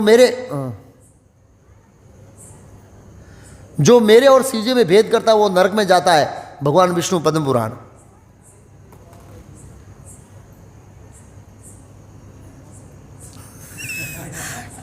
पीछे से लाइट हुई। क्या है? क्यों हंसे? क्यों है? कंट्रोवर्सी है ना। एक ही पुराण में दो कंट्रोवर्सी स्टेटमेंट है। विष्णु कहते हैं जो मेरे और शिव जी में भेद करता है वो नरक में जाएगा, है, और दोनों को समान मानते हैं वो पाखंडी है। अब हम क्या करेंगे? नरक में जाएंगे या पाखंडी बनेंगे? क्या करेंगे? है, दो में से एक करना पड़ेगा। इसलिए मैंने ऊपर क्या लिखा? भेदा भेद, अचिंत्य मीन्स इनकंसीबल, मतलब हम जो सोच नहीं सकते हैं ऐसा भेद है और नहीं है। तो इसकी कंट्रोवर्सी सॉल्व करेगा ब्रह्मा जी। ये जो कंट्रोवर्सी है इसका सॉल्यूशन कौन देगा? ब्रह्मा जी देते। क्षीरम यदा दधि विकार विशेष योगात संजायते नहीं तत्प्रग्रस्तिये तो यह संभूतामपि तथा संपूपैधिकाद्यात् गोविंदमादि पुरुषम तमाम बजामी। जिस प्रकार दूध खटाई या जामनादि के संयोग से दही में बदल जाता है, किंतु फिर भी अपने उपादान कारण दूध से वह न तो समान होता है और न ही उसे पृथक होता है, उसी प्रकार संहार कार्य के निमित्त जो शंभु रूप में परिणित हो गए हैं उन आदि पुरुष गोविंद का मैं भजन करता हूँ। ब्रह्म संहिता 5.45। कॉन्ट्रोवर्सी दूर हुई? नहीं हुई। इस श्लोक में ब्रह्मा जी ने उदाहरण दिया है शिव जी और कृष्ण में भेद बताने के लिए। किस में भेद बताने के लिए? ये ब्रह्मा जी स्तुति कर रहे हैं ब्रह्म संहिता के अंदर। जब ये ब्रह्मा जी ने तपस्या किया तो भगवान कृष्ण ने दर्शन दिया और अपना धाम रिवील किया, तो उन्होंने प्रार्थना किया। जिस प्रकार दूध अगर के अंदर जामन डाल दो, उसके संयोग से वो किस में परिवर्तित हो जाता है? दही में। किंतु फिर भी वह अपने उपादान काल मूल कारण दूध से न वह सम्मान होता है और न ही उससे क्या होता है? दूध है, दही है, वो दूध से न तो अलग है और न समान है। दूध से चाय नहीं बनती है। क्या नहीं बनती है? हाँ, दही है, वो दूध की जगह काम नहीं कर सकता। उसमें क्या आ गया? विकार। ऐसे ही जो शिव जी का रूप है वो कृष्ण का ही रूप है। इस श्लोक में कहा है उसी प्रकार संहार कार्य के निमित्त, किसके निमित्त? संहार करने के लिए जो शंभु रूप में परिणित हो गए, ट्रांसफर हो गए, उन आदि पुरुष गोविंद का मैं क्या करता हूं? ट्रांसफर हो गया रूप। दूध क्या बन गया? दही, रूपांतर हो गया। अब हाँ, अब इस श्लोक को कंट्रोवर्सी को समझेंगे। पिछला जो श्लोक है 7 में, अगर कोई दूध और दही एक समान मानता है तो वो सही नहीं है। दूध और दही एक समान नहीं है। दूध के अंदर खट्टापन आ गया, अरे दही के अंदर खट्टापन आ गया है और वो दूध का काम नहीं कर सकता है, लेकिन दूध दही का काम कर सकता है, रूपांतरों का कर सकता है, लेकिन दही दूध का काम नहीं कर सकता है। एक एग्जाम्पल, ठीक है। दूसरा, जो मेरे और शिव जी में भेद करता है, मतलब ये भगवान विष्णु क्लियर करते हैं भागवतम के 4 स्कंद में 8 श्लोकों में। ये पॉइंट, जो यही पॉइंट है ना, वो विष्णु स्वयं दक्ष प्रजापति के यज्ञ में प्रकट होते हैं। 4 स्कंद में कथा आती है, वहां पर बताते हैं मेरे और शिव में क्या अंतर है। बहुत अच्छा बताया आप। मैं श्लोक संख्या भूल गया, एंड में एकदम दक्ष यज्ञ पूरा कर 7वां अध्याय, 4 स्कंद 7वां अध्याय, 7वां अध्याय के अंदर है। तो उसमें ये कहते हैं भगवान विष्णु कि जो ऐसा समझता है कि शिव जी मेरे से स्वतंत्र ईश्वर है, उनका मेरे साथ कोई रिलेशन नहीं है, वो अज्ञानी है। दही स्वतंत्र नहीं है। दही की सत्ता किसके ऊपर निर्भर है? बस कोई ऐसा सोचता है कि दही का दूध से कोई लेना देना नहीं है, तो यहां वही समझ है जो मेरे और शिव में भेद करता है। भेद मतलब दोनों को अलग करता है और समझता है कि इन दोनों का कोई रिलेशन नहीं है, तो वो कहां जाता है? हाँ, शिव जी की सत्ता कृष्ण के ऊपर निर्भर है, दही की सत्ता दूध के ऊपर निर्भर है। दूध से दही रूपांतर हुआ है, दही से दूध रूपांतर नहीं हुआ है, कृष्ण से शिव जी का रूपांतर हुआ है।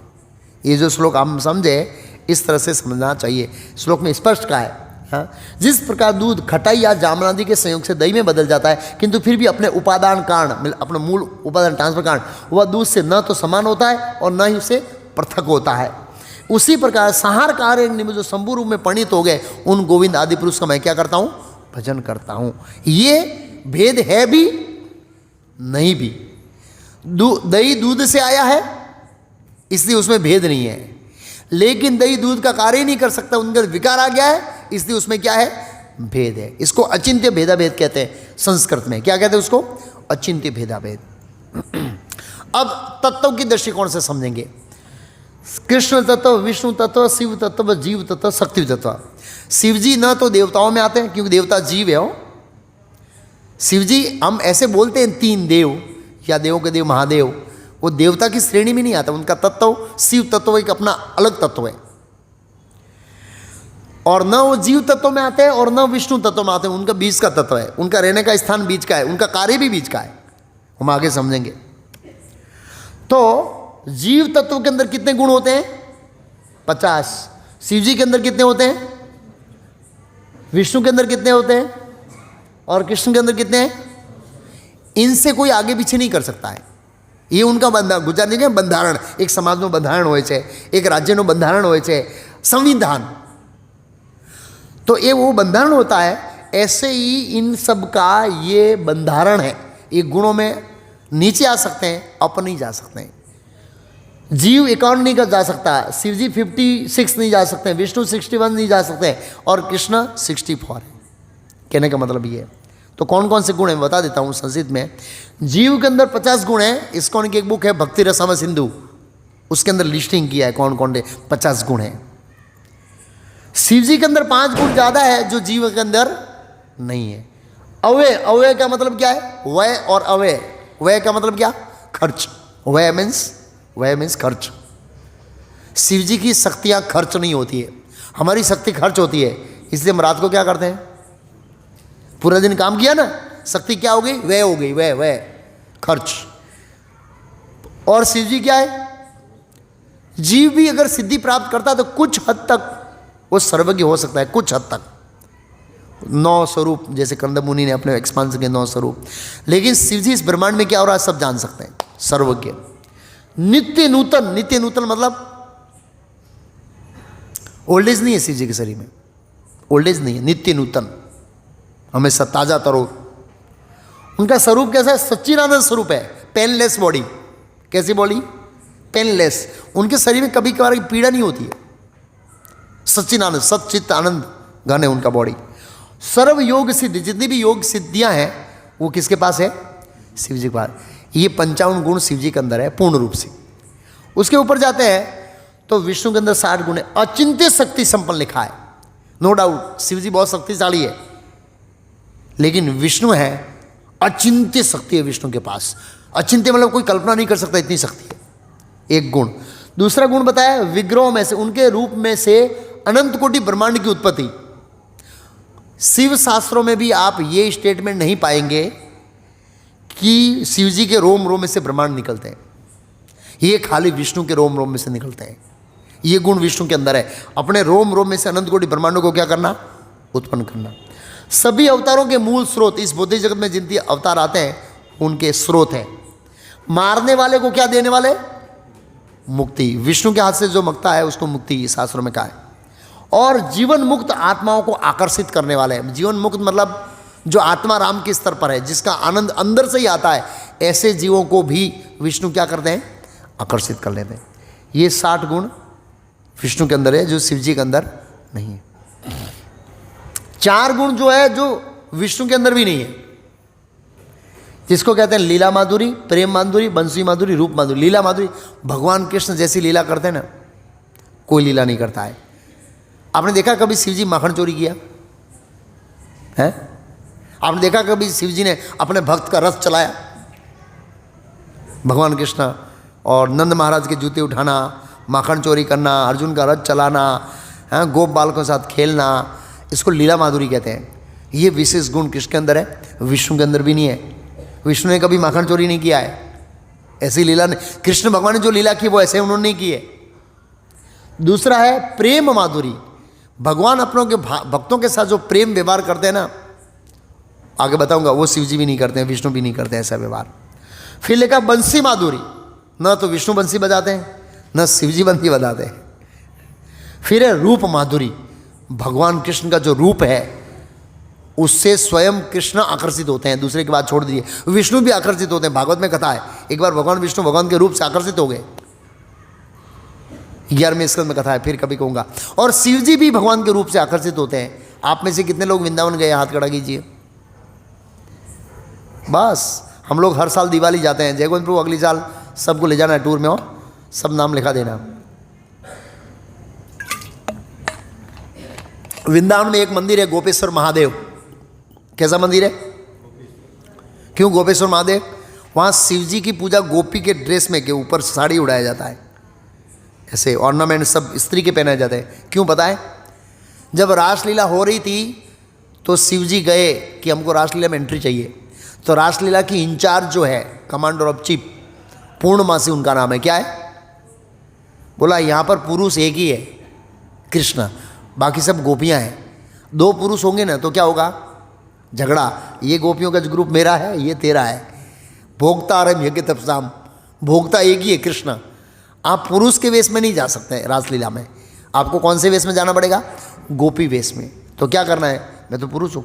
तो एक सरोवर है, प्रेम सरोवर या कुछ सरोवर, नाम भूल गया, वहाँ पर एक सरोवर है वृंदावन में, गोवर्धन के इस साइड, नंदगाम के इस साइड कहीं है। उस सरोवर के अंदर डुबकी मारो, आप गोपी बन जाओगे। वो डुबकी मारा, गोपी बन गई, और फिर रासलीला में एंट्री किया, और रासलीला पूरी हुई। जहाँ बैठे वहाँ गोपेश्वर महादेव मंदिर है आज भी, ऐतिहासिक और शास्त्रिक। तो शिवजी भी कृष्ण की रासलीला से क्या होते हैं? आकर्षित होते हैं। इतना रूप भगवान कृष्ण का सुंदर है। तो ये तत्वों की दृष्टिकोण से डिफरेंस है। हाँ, कृष्ण तत्व, विष्णु तत्व, शिव तत्व और जीव तत्व। शिवजी माया के साथ में रहते हैं। श्री सुकवास शिव शक्ति युक्त सस्व त्रिलिंगो गुण संवर्त वैकार्य तेजस तामस सचेत्य अहम त्रिदहा। सुखदेव गोस्वामी ने कहा शिव जी उनकी अपनी शक्ति भौतिक प्रकृति के साथ सदा युक्त रहते हैं। प्रकृति के 3 गुणों की प्रार्थना के प्रतिभाव के रूप में 3 लक्षणों से प्रकट होकर शिव जी प्रकृति के सत्वगुण में, रजोगुण में और तमोगुण में अहंकार के त्रिविध सिद्धांत को धारण करते हैं। ये मेरे ख्याल से 6ठे स्कंद का भागवतम का श्लोक है। मैंने नीचे लिखा नहीं है, 6ठे स्कंद का होना चाहिए, नहीं तो 8वें स्कंद का श्लोक है, जहाँ मोहिनी अवतार से शिव जी मोहित होते हैं। ऐसा हो गया ऐसा। शिव जी कृष्ण की माया से क्या होते हैं? मोहित होते हैं। ये कौन सा अवतार है भगवान का? मोहिनी अवतार है। मोहिनी अवतार की कथा श्रीमद् भागवतम के 8वें स्कंद में आती है। हर अवतार एक बार हुआ, मोहिनी अवतार 2 बार हुआ। एक बार ओनली फॉर शिव जी। किसके लिए? हर अवतार एक बार हुआ है, लेकिन मोहिनी अवतार डबल बार हुआ है। तुरंत एक हुआ, तुरंत फिर हुआ दूसरा, स्पेशल शिव जी के लिए। तो कथा संक्षिप्त में बताता हूं। जब देवताओं की प्रार्थना के स्वरूप में शिव जी ने जहर पी लिया, तो गुजराती के थोड़ो घेन चढ़ी गयो। शू चढ़ी गयो? घेन चढ़ी गयो। केम? समुद्र पी दो। शू पी दो? हाँ। और शिव जी के फॉलोअर्स क्या पीते हैं? जहर नहीं पीते हैं। क्या पीते हैं आज? भांग। शिव जी के नाम पीने वाले को बहाना चाहिए, भांग पी रहे, अरे आज तो शिवरात्रि है। और शिव जी का क्या है? प्रसाद। शिव जी का प्रसाद नहीं है। शिव जी नशा नहीं करते हैं। शिव जी वैष्णव है। मैं अगली बार भांग पी के आऊंगा तो आप मेरे लेक्चर सुनेंगे? हैं? नहीं सुनेंगे ना? क्यों? नशा नहीं करना चाहिए साधु को। शिव जी तो क्या, शिव जी का प्रसाद, प्रसाद मतलब हम भगवान को भोग लगाते, वो ग्रहण करते तब प्रसाद बनता है। तो क्या शिव जी भांग पीते? मेरे को जवाब दीजिए। कुछ लोग ही ऐसे ऐसे कर रहे हैं, बाकी सब लोग ऐसे कर रहे हैं। क्यों? क्यों पता? पीने वाले को क्या चाहिए? लोग जाते बाहर, क्यों शराब पीते? अरे अब परीक्षा में फेल हो गया है, बहुत दुखी हूँ इसलिए पी रहा हूँ। आगे जाते हैं लोग, क्यों पी रहे? अरे परीक्षा में पास हो गया। पीने वाले को बहाना चाहिए। एक बार ऐसा हो गया, एक बार एक आदमी शराब छुड़ाने का क्या दे रहा था? सेमिनार। क्या दे रहा था? कि भी शराब पीना बहुत बुरी बात है। तो उन्होंने एग्जाम्पल दिया। 2 गिलास लिया, कांच का गिलास 2, एक गिलास में शराब भरा, एक गिलास के अंदर पानी भरा, और वो जीवड़े होते हैं थोड़े, 2-3 जीवड़े छोड़े। किसके ऊपर? शराब की गिलास के ऊपर। तो जीवड़े मर गए, और पानी के ऊपर जीवड़े छोड़े, जीवड़े उड़ गए। और फिर ऑडियंस पूछा क्या समझे? तो एक व्यक्ति ने कहा शराब पीने से पेट में जीवड़े मर जाते हैं, पेट साफ होता है। इसको क्या कहते हैं? पीने वाले को बहाना चाहिए। भांग क्यों पी रहे? शिव जी का प्रसाद है। शिव जी का प्रसाद नहीं है? पता है आपको किसका प्रसाद? बताइए। शिव जी तो वैष्णव है, और एक संप्रदाय के आचार्य है, रुद्र संप्रदाय के, वो थोड़े नशा करेंगे। जब ये शिव जी के भक्त लोग ये कटोरा भांग का शिव जी के आगे धराते हैं, तो शिव जी उस कटोरे को किसको दे देते हैं? भूतों को। किसको देते? बोला टेस्ट कर लो इसका और प्रसाद बना के दे दो। वो शिव प्रसाद नहीं है, भूत प्रसाद है। क्या प्रसाद है? हाँ, ये शास्त्रिक सिद्धांत है। शिव जी शास्त्रों में कभी नशा करते हुए नहीं देखे गए। इसलिए हमको शिव जी को ये भोग भांग नहीं लगानी चाहिए। ये तो हमने शुरू किया है, लोगों को पीने वाले को बहाना चाहिए। भाई भांग पीने का कुछ मौका तो मिलना चाहिए ना, वे शिव जी के प्रसाद के नाम पे पीते हैं ना? तो कोई बात नहीं, अभी तक और आज भी जिसने भी ये भूत प्रसाद ले लिया है तो कोई प्रॉब्लम नहीं है। अगली बार सावधान रहना और ध्यान रखना, अगली शिवरात्रि को ये भूत प्रसाद मत लेना। शिव जी ने मान लो आपकी श्रद्धा है तो शिव जी को फल फूल दो, भांग क्यों चढ़ा रहे? अपने लिए लोग पीने वाला को आना चाहिए, जो भी है। तो शिव जी को घेन आ गया जहर पीने से, विष का समुद्र पीने से।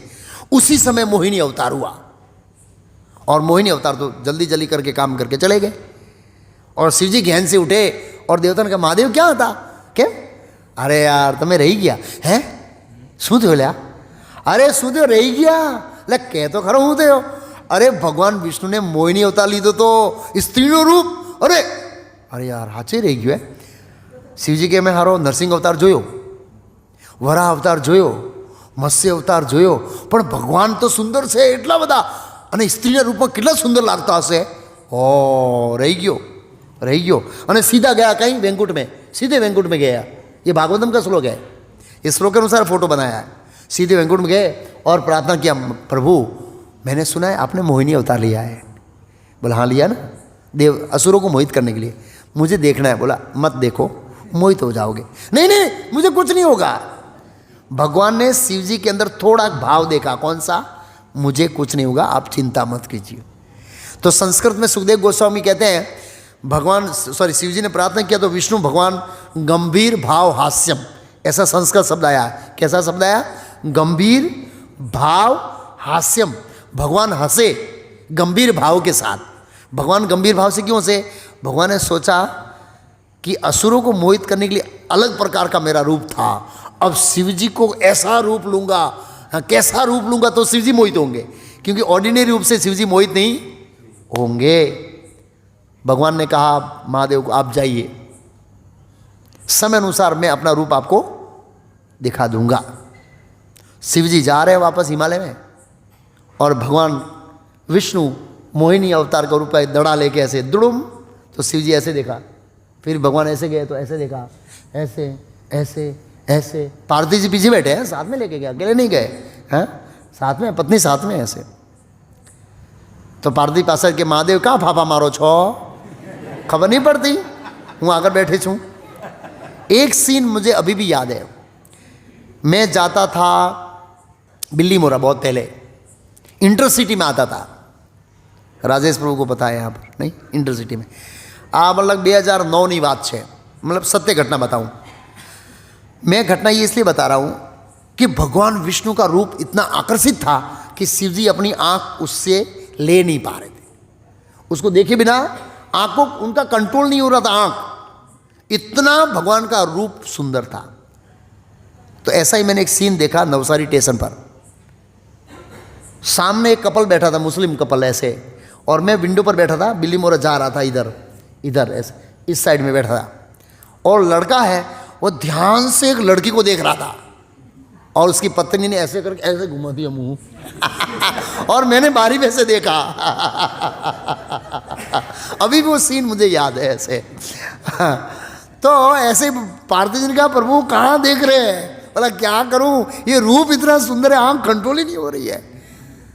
तब तक तो वो शिव जी ने छलांग लगाया. किसके पीछे? मोहिनी के पीछे दौड़े. पार्वती जी प्रभु कहाँ जा रहे? बोला तू घर जा, मैं आ रहा हूं. और दौड़े. देखो ये शिव जी की हालत देखो, स्थिति देखो शिव जी की है. एक पागल मनुष्य की तरह शिव जी जा रहे हैं, पीछे पीछे भगवान मोहिनी आगे चल रहे हैं, और भगवान हिमालय में ले गए शिव जी को. कहाँ ले गए? ऋषियों मुनियों को बताया देखो भाई मेरी माया को चैलेंज मत करना. शिव जी ने चैलेंज किया है. क्या किया है? मुझे कुछ नहीं होगा, ऐसे चैलेंज मत करना. देखो याद रखिए ये माया का रूप नहीं है भगवान कृष्ण का, मोहिनी का, ये दिव्य रूप है. इसलिए शिव जी मोहित हुए. आगे बताएंगे, शिव जी बताएंगे आगे, भगवान विष्णु बताएंगे आगे कि आप माया से कभी मोहित नहीं होते. ये माया नहीं है, ये मेरा दिव्य रूप है, इसलिए आप मोहित हुए हैं. और अंतिम में क्या हुआ? अब शिव जी ने बाल पकड़ लिया है, और थोड़ी देर में बाल पकड़ कर ऐसे आलिंगन करने वाले हैं, तब तक भगवान चतुर्भुज रूप में आए और शिव जी लज्जित हो गए. शिव जी लज्जित हो गए। ऐसा भागवत में लिखा है। अगर आप ये लीला पढ़ेंगे तो ऐसा लगेगा कि सुखदेव गोस्वामी शिव जी की क्या कर रहे हैं, मजाक कर रहे हैं, लेकिन वास्तव में ऐसा नहीं है। श्रीमद् भागवतम में ऐसा लिखा है, सुखदेव गोस्वामी कहते हैं कि श्रीमद् भागवतम का अर्थ मैं जानता हूं, शिव जी जानते हैं। व्यासदेव जानते नहीं जानते मुझे पता नहीं है। व्यासदेव सामने बैठे हैं उसके बाप, जो लिखने वाला है उसके बारे बोला भागवतम का वास्तविक अर्थ मैं जानता हूं, शिव जी जानते हैं, कपिल मुनि जानते हैं, व्यासदेव जानते नहीं जानते मुझे पता नहीं है। अरे हाँ, इतना रिस्पेक्ट दिया है सुखदेव गोस्वामी ने, किसको? शिव जी को इतना ऊंचा दिया है। लेकिन जहां विष्णु की सर्वोपरिता का सवाल है, इसलिए ये लीला सुखदेव गोस्वामी बता रहे हैं। बाकी वो शिव जी के अपमान करने वाला का क्या होता है, आगे दक्ष प्रजापति कथा आएगी, वो अपमान नहीं कर रहे हैं, इसलिए इस लीला को अपमान नहीं समझना चाहिए ऐसे। फिर शिव जी क्या बोले, पार्वती जी को बोले। उसको आने के बाद पार्वती जी आगे खड़े थी और बताया, पार्वती, श्लोक नहीं पढ़ूंगा, अनुवाद पढ़ूंगा। शिव ने कहा, हे देवी, आपने अभी पूर्ण पुष्टम परमेश्वर की माया शक्ति का दर्शन किया, कैसे मैं पागल की तरह उसके पीछे दौड़ा, आपने देखा अपनी आंखों से? उनका कहने का भाव ये है, भगवान जीव मात्र के अजना स्वामी है, मैं भी भगवान के मुख्य अंश कला का विस्तार हूं, फिर भी मैं उनकी माया से मोहित हो गया, तो उनका कहना ही क्या, जो पूर्ण माया के क्या है, अधीन। तो हमारा तो कहना ही क्या है, हम तो माया के अधीन हैं। कई बार लोग बोलते हैं, प्रभु जब शिव जी जैसे लोग मोहित हो जाते हैं तो हम तो मोहित ही हैं, क्या करेंगे? ऐसे कहते हैं, मतलब एक्सक्यूज, माया से बाहर नहीं निकलने का क्या एक्सक्यूज। तो यहाँ कहते हैं कि मैं भगवान की माया से मोहित हो गया। शिव जी स्वीकार करते हैं एक्चुअली, वो भगवान कृष्ण की माया से मोहित होते हैं। विष्णु है वो 3 गुणों से परे है। हरि ही निर्गुण साक्षात प्रकृते, साक्षात पुरुष प्रकृते परम, सह सर्वदु दुपगप दष्टाम तब भजन निर्गुण भवेत। परंतु भगवान हरि को प्राकृतिक गुणों के साथ कुछ भी लेना देना नहीं, वो सर्वदृष्टा सनातन साक्षी पूर्ण पुस्तम है और भौतिक प्रकृति से परे है। उनकी भक्ति करने वाले उनके भक्त भी प्राकृतिक गुणों से परे हो जाते हैं। ये मेरे ख्याल से भागवत के 6 इसका श्लोक है, 2-3 श्लोक मैंने ख्याल लिखा नहीं है। इसमें लिखा हरि ही निर्गुण। निर्गुण का मतलब ऐसा नहीं है कि उसके अंदर कोई गुण नहीं है। निर्गुण का मतलब क्या है, प्रकृति के 3 गुण नहीं है। इसलिए क्या लिखा है, साक्षात पुरुष है, निर्गुण निराकार नहीं है। लोग बोलते हैं भगवान निर्गुण निराकार, नहीं, वो पुरुष बताया है और प्रकृति पर, प्रकृति के 3 गुणों से पर है, उनसे प्रभावित नहीं होते हैं। वैष्णव शिव जी की पूजा कैसे करते हैं, अथवा वैष्णवों की अंडरस्टैंडिंग क्या है शिव जी के बारे में, क्या समझ है वैष्णवों की? तो कहते हैं वैष्णव नाम यथा शंभु, भगवान शंभु परम वैष्णव है। कहाँ लिखा? भागवतम 12.13.16, 12वां स्कंद 13वां अध्याय, जहाँ पर सुत गोस्वामी उदाहरण देते हैं, नदियों में गंगा श्रेष्ठ है, तीर्थों में काशी श्रेष्ठ है, पुराणों में भागवतम श्रेष्ठ है, आदित्यों में विष्णु श्रेष्ठ है। ऐसे ही वैष्णव में वैष्णव नाम यथा शंभु, शिवजी वैष्णव में परम वैष्णव है। 12 महाजन है, स्वयंभू नारद शंभु कुमार कपिलो मनु पलाद जनको भीष्मो बलिर वैया सकिम वयम, भागवतम 6.3.20। उसमें कहा 12 महाजन है जो धर्म की ऑथोरिटी है, जो धर्म को जानते हैं। उसमें से शिवजी कौन है? एक। ये 12 महाजन है, धर्म की ऑथोरिटी बहुत बड़ी। शास्त्रों में ऐसा बताया जाता है, इवन नारद जी और ब्रह्मा जी को कोई फिलोसॉफिकल क्वेश्चन होता है तो किसके पास जाते हैं बताए? शिव जी के पास जाते हैं। फिलोसॉफिकल क्वेश्चन, तात्विक प्रश्न होता है तो शिव जी के पास आते, शिव जी समस्या का समाधान कर देते हैं। बहुत बड़े तत्व ज्ञानी है शिव जी इस तरह से। साथ साथ में शिव जी आचार्य है। अतः कलो भविष्यति सत्वर संप्रदाय न श्री ब्रह्म रुद्र शनक वैष्णव इति पावना। ब्रह्मा जी ब्रह्म गौड़ी संप्रदाय, शिव जी से रुद्र संप्रदाय, रुद्र से शिव जी से रुद्र संप्रदाय, लक्ष्मी जी से श्री संप्रदाय और कुमार से कुंभर संप्रदाय। ये 4 संप्रदाय में एक शिव जी का अपना संप्रदाय है जिसमें कृष्ण की पूजा होती है, रुद्र संप्रदाय। और रुद्र संप्रदाय में आधुनिक जगत में ये है, पुष्टि मार्ग का मूल है रुद्र संप्रदाय, पुष्टि मार्ग का ओरिजिनल सोर्स है रुद्र संप्रदाय। शिव जी की उत्पत्ति, एको वे नारायण आसी न ब्रह्मा न रुद्र न आपो न अग्नि सोमो नैपेत दावा पृथ्वी न नक्षत्राणी न सूर्य। सृष्टि के प्रारंभ में मात्र भगवान नारायण थे, न तो ब्रह्मा थे, न शिवजी थे, न सूर्य थे, न चंद्र थे। नारायण उपनिषद श्लोक संख्या।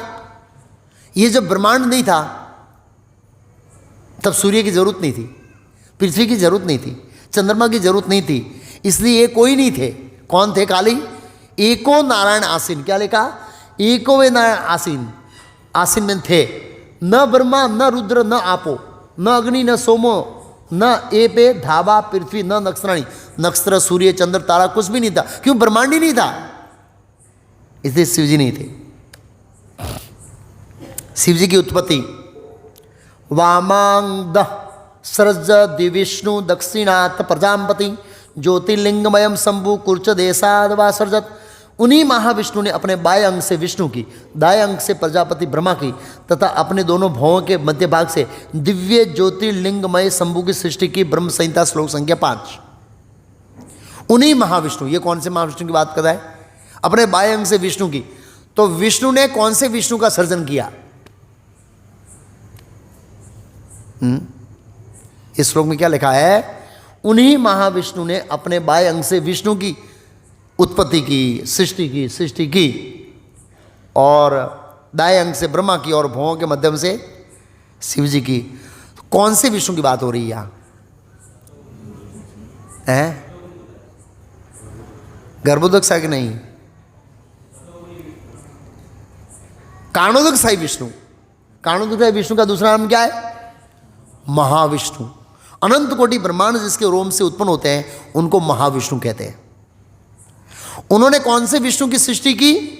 सिरोदक साई विष्णु, जो क्षीर सागर में रहते हैं। हम बोलते हैं ब्रह्मा विष्णु महेश, तो वो वाले ब्रह्मा विष्णु के साथ, सॉरी ब्रह्मा महेश के साथ जो विष्णु आते हैं ना, वो क्षीर सागर वाले की बात हो रही है, जो देवताओं की समस्या क्या क्या करते हैं? समाधान। तो उस विष्णु की, ब्रह्मा जी की और सृष्टि, शंभु की सृष्टि की किसने? महाविष्णु ने। इस भौतिक जगत में शिव जी का प्रागट्य भागवतम 3.5.16, विष्णु पुराण, पद्म पुराण, शिव पुराण, महाभारत। इस भौतिक जगत में शिव जी का जन्म कैसे हुआ? प्रागट्य शब्द लिखा है। प्रागट्य का अर्थ क्या मतलब है? इधर उत्पत्ति बताया है, इधर प्रागट्य बताया है। इसका दोनों का अंतर क्या है? उत्पत्ति का मतलब मेरा ये शरीर था नहीं और बनाया गया, इसको उत्पत्ति कहते हैं। प्रागट्य का मतलब पहले मैं भरूच में था और 7 बजे यहाँ आया और फिर अभी अप्रकट हो जाऊंगा 10 बजे। और मतलब यहाँ अपनी आंखों से मैं चला जाऊंगा, मतलब हमारी आंखों के सामने नहीं है और दूसरी जगह है, उसको अप्रकट कहते हैं।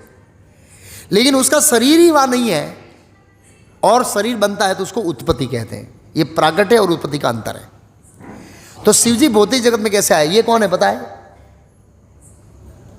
ये कौन है? 4 कुमार है। और ये कौन है?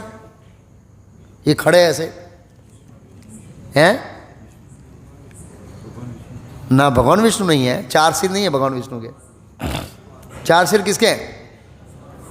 ब्रह्मा के। अब हुआ क्या? ब्रह्मा जी ने 4 कुमारों को उत्पन्न किया, बेटा शादी करो और बच्चे पैदा करो, सृष्टि करो। सॉरी पिताजी, हम ब्रह्मचारी बनेंगे, इस्कॉन में जाएंगे। और पिताजी की छटकी जब बच्चा ब्रह्मचारी बनता है तो पिताजी की छटकती है।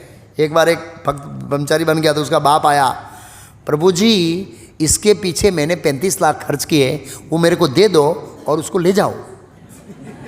मैंने बोला इन्वेस्टमेंट किया था। हाँ, बोला इन्वेस्टमेंट ही समझो। क्या समझो? इन्वेस्टमेंट। ऐसे बड़ा गुस्सा है, मेरे 35 लाख का क्या? ऐसे।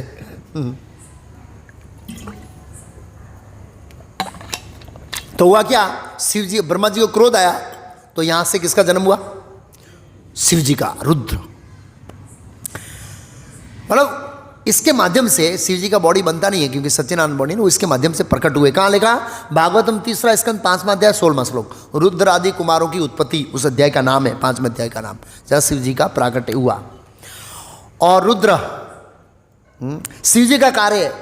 ब्रह्मा विष्णु महेश, भागवतम विष्णु पुराण पद्म पुराण लगा। इन तीनों का क्या कार्य है? ब्रह्मा जी का कार्य क्या है? सर्जन करना। विष्णु का कार्य क्या है? और शिव जी का कार्य क्या है?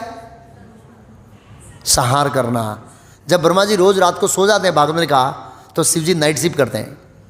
क्या करते हैं? Night shift. तमोगुण में तोड़ फाड़ होती है, तमोगुण में से रात का समय। और रोज ब्रह्मा जी उठ के सर्जन करते हैं। जैसे इंजीनियर रोज कर जाके कंस्ट्रक्शन करता है, ऐसे ब्रह्मा जी रोज सुबह कंस्ट्रक्शन करते हैं, रात को शिव जी जोड़ते हैं। ये रोड चलता है, लेकिन ये रात बहुत बड़ी है। ये दिन बहुत बड़ा है, वो आगे समझेंगे। ओके, तो ये शिव जी का कार्य है, क्या करना? संहार करना। स्वरूप भेद, क्या लिखा है इसमें? आपको प्रश्न होता है यार शिव जी के कार्यों की बात हो रही है तो स्वरूप भेद बीच में क्यों आया? ये बीच में इसलिए आया है कि शिव जी का जो फॉर्म है इज ए डिफरेंट पर्पस, इसका एक अलग उद्देश्य है। अगर आपको कहा जाएगा कि आपका लड़का, आपका प्रेमी, इसमें से कौन सा आप पसंद करेंगे? चॉइस करना आया तो प्रेमी और लड़के के रूप में कौन सा पसंद करेंगे? दोनों में से कौन सा पसंद करेंगे? क्यों? और क्या है शिव जी में? और क्या समस्या है बताए? कि उनके पार्षद सब क्या है? भूत, और हमारा भूतों के साथ जमेगा नहीं। आप शिव जी के मित्र नहीं बन सकते हैं। ये जो 3 भाव है खास करके, इस भाव में शिव जी आदान प्रदान नहीं कर सकते आपके साथ में। आपने कभी नहीं देखा होगा कोई माँ ने शिव जी को गोद में लाड लड़ाए हो, ऐसा कोई स्टेटमेंट नहीं है। आपने कभी नहीं देखा होगा कि शिव जी की बहुत सारी प्रेमिकाएं हैं, एक ही पत्नी है, कौन? माता पार्वती जी। आपने कभी नहीं देखा कि शिव जी कैसे सखा है, कि शिव जी आलिंगन करते हैं। शिव जी को आलिंगन करने में क्या समस्या है? कौन शिव जी को आलिंगन करेगा? ऐसे नजदीक भी नहीं आ जाएंगे। क्या नहीं जाएंगे? हाँ, तो उनकी पूरी पार्टी, उसकी जो पलटन है, वो सब टीम है, वो सब भूतों की टीम है, हमारा जमेगा नहीं उनके साथ। तो जीवों को एक प्रकार का रस चाहिए, वात्सल्य रस, सख्य रस, माधुर्य रस, ये कृष्ण ही आदान प्रदान कर सकते हैं, शिव जी नहीं कर सकते हैं। शिव जी का पर्पस डिफरेंस है, और प्रेम एक व्यक्ति से होता है। पति के लिए पत्नी है वो प्रेम का विषय है, और पत्नी के लिए पति ही प्रेम का ऑब्जेक्ट है। उनके संबंधी आदरणीय है, प्रेमनीय नहीं। प्रेम हमेशा किससे होता है? और हमारे जो प्रेम को हमको चाहिए, जो वो कृष्ण ही आदान प्रदान कर सकते हैं, शिव जी आदान प्रदान नहीं कर सकते हैं। इतिहास में शिव जी ने एक ही व्यक्ति को आलिंगन दिया है सामने से, ऐसा रिकॉर्ड मैंने देखा है जहां तक। वो कौन है बताए? अर्जुन। कौन है? अर्जुन। अर्जुन जब स्वर्ग जा रहा था, तो जब शिव जी ने परीक्षा लिया पाशुपतास्त्र देने के लिए, वो तपस्या कर रहा था स्वर्ग जाने से पहले, तो परीक्षा में पास होने के बाद शिव जी ने आलिंगन दिया और क्या बोला? वासुदेव का मित्र मेरा मित्र, वासुदेव का शत्रु मेरा शत्रु, और आलिंगन दिया उनको। और कोई रिकॉर्ड नहीं है शिव जी का। इतना प्रेम करते हैं शिव जी कृष्ण के भक्तों से। वो आगे आएगा एक टॉपिक, बहुत अच्छा टॉपिक है, शिव जी कृष्ण के भक्तों से कितना प्रेम करते हैं। पूरा विषय भागवतम का 4थे स्कंद का रुद्र गीत, एक अध्याय का नाम है, उसमें चर्चा करेंगे। तो शिव जी का स्वरूप डिफरेंट पर्पस। शिव जी का मुख्य कार्य क्या है? संहार करना। जब 11 रुद्र इकट्ठे होते हैं तो ताली तांडव नृत्य करते हैं तो सब गिर जाता है, उसको हथौड़ी मारने की जरूर नहीं है, टाक टाक टाक टाक टाक फाड़ देन पड़ जाएगा पूरा पिनीस जैसे। शिव जी का विशेष कार्य मतलब जो भगवान ने दिया नहीं है, वॉलेंटरी लिया है। शिव जी ने एक विशेष कार्य लिया सामने, वो कार्य क्या है? फोटो देखकर बताइए। कथा करना। किस लिए बताए? भूतों का उद्धार करना। किसका उद्धार करना? हाँ, ये शिव जी ने सामने से कार्य लिया है, इसलिए उनका नाम भूतनाथ। और भूतों का उद्धार 2 तरीके से करते हैं। कितने तरीके से? एक तो कथा करके, शिव जी हमेशा कथा करते हैं, हालांकि भूतों को समझ में आता नहीं है ऐसे, लेकिन क्या है, थोड़ा कान में शब्द जाते हैं तो उनका उद्धार होता है। शिव जी भूतों का उद्धार 2 तरीके से करते हैं। एक तो किसके माध्यम से? देखो, ये शिव जी का कार्य बड़ा टिपिकल है, बताया आपको। भूतों का उद्धार करना इतना आसान नहीं है। क्यों बताए? क्या आपको ऐसा लगता है कि जब शिव जी कथा करते हैं तो भूत ऐसे बैठे रहते हैं, इतने शांति से बैठे रहते हैं? आपको ऐसा लगता है? नहीं। क्यों बताए? किसी के घर में, किसी के शरीर में भूत घुसता है तो पूरे घर को क्या करता है? हरा देता है। तो आपको क्या लगेगा? वो हाथ पे हाथ धरे बैठे रहेंगे वहाँ? वो तो कभी ऐसे करेंगे, कभी ऐसे खींचेंगे, कभी मस्ती करेंगे। इन सबको शिव जी टॉलरेट करते हैं। क्या करते हैं? हाँ, उनका उद्धार करने चाहिए। तो मेरा कहना है, इस जगत में सब जो लोग हैं ज़्यादा भूत जैसे ही है। इन भूतों का उद्धार करने के लिए हमको प्रचार में जुड़ना चाहिए और सहन करना चाहिए भूतों को। हम भी जाते हैं ना पुस्तक लेके, आगे जा, आ गया घर में, कहाँ से आ गया? तो ये शिव जी के भूत जैसे ही है, और ऐसे ही हमको अपमान करते निकालते हैं। तो इसको अन्यथा नहीं लेना चाहिए माइंड में, ऐसे ही भूत जैसे लोग हैं, बोलते रहते हैं ऐसे। जो भी है। ओके, तो शिव जी का विशेष कार्य है भूतों को उद्धार करना, और भूतों को उद्धार शिव जी दो तरीके करते हैं। पहला है कथा करके, दूसरा क्या है? ये भूत है सब। भूतों को बहुत पीड़ा होती है, किसके? भूत के शरीर में। आपको पता है? पता है? नहीं पता है, क्योंकि भूत बने ना, वो याद नहीं है। हम भूत बने ना, वो शरीर याद नहीं है। भूतों के शरीर में क्या पीड़ा है पता है? सबसे पहले आप स्वीकार करते हैं भूत जैसी कोई चीज़ है? कुछ तो स्वीकार ही नहीं करते हैं। स्वीकार करना चाहिए। मैंने अपनी आंखों से देखा है, भूत देखा है मैं, और भगवत गीता में लिखा है भूता नहीं जानती भूते जा। भगवान कृष्ण बोले भूत है। हाँ, भूत शरीर का मतलब है जिसमें स्थूल शरीर नहीं होता उसके पास, सूक्ष्म मन बुद्धि अहंकार की सटल बॉडी होती है। जैसे धुआं है ना, वो अगरबत्ती जला रही पूरी हो गई, उसका धुआं को ऐसे मारोगे हाथ निकल जाएगा, लगेगा नहीं। ऐसे भूत की बॉडी में हाथ मारोगे तो आपका निकल जाएगा, ऐसे रूप दिखेगा आपको धुएं जैसा, बादल जैसा, ऐसा। तो भूतों को पीड़ा होती है, भूतों को प्यास लगती है, लेकिन पानी स्थूल है और बॉडी क्या है? सटल है। खाने की भूख लगती है, खाना स्थूल है और बॉडी सटल है। इसलिए हम कहीं देखते हैं किसी को भूख लगती है। एक बार पेपर में आया था साउथ इंडिया में, एक डोसी माँ के मतलब एक वृद्ध महिला के शरीर में एक भूत चला गया और 50 लड्डू खा लिए। कितने लड्डू खा लिए? 50। अरे ये वृद्ध महिला ने 50 लड्डू कैसे खाए? फिर बाद में पता लगा तो भूत चढ़ गया अंदर। भूत ने खाए, उसकी भी भूख थी। तो उनको बड़ी पीड़ा होती है भूत शरीर में, तो शिव जी उसको स्थूल शरीर देते हैं उद्धार करने के लिए। किसका शरीर दे? ऐसा शरीर। वो कैसे देते हैं? उसकी ये कथा है, जिसने भागवतम पढ़ी है वही बता सकता है ये कथा क्या है। शिव जी भूतों को कैसे शरीर देते हैं उसके बारे में भागवतम के 3रे स्कंद में कथा है। कौन से स्कंद में? 30 स्कंद में। ये कश्यप मुनि है। कौन है ये? और ये कौन है पता है? माता दीति, दैत्यों की माता, दैत्यों की माता दीति, आदित्य की माता अदिति। तो ये क्या कर रहे हैं? ये पूजा कर रहे हैं। देखो ये थाली वाली है, ये लग रहा है हस्बैंड वाइफ का झगड़ा हो गया। देखा आपने? देखा नहीं? ये सब फूल वूल ढोल दिए हैं, ये झगड़ा ऊपर भी होता रहता है। हाँ, इसमें कोई नवाई न थी हो। हाँ, तो ये कश्यप मुनि संध्या कर रहे थे, संध्या का में गायत्री कर रहे थे, पूजा का समय था। और दीति आई कि मुझे अभी पुत्र चाहिए। क्या चाहिए? हाँ, मेरे साथ संग करो। बोला नहीं, ये संध्या की बेला है, इस समय महादेव भूतों को लेकर निकलते हैं। जो स्त्री पुरुष इस समय संग करते हैं उसके गर्भ में अंदर शिव जी भूतों को स्थापित कर देते हैं। इसलिए ये संध्या का बेला सही नहीं है। बहुत सारे मना किया, लेकिन दीति ने बात नहीं मानी और उनका शयन हुआ। और उसके बाद कश्यप मुनि ने बताया कि शिव जी ने दोनों भूतों को तेरे शरीर में घुसा दिया है, तेरे गर्भ में 2 भूत आ गए। उन भूतों का नाम क्या है? हिरण्याक्ष और भूत का मतलब क्या है? दूसरों को डिस्टर्ब करना। भूत का मतलब क्या है? सिंपल भाषा में जो बिना कारण के दूसरों को डिस्टर्ब करे उसको भूत।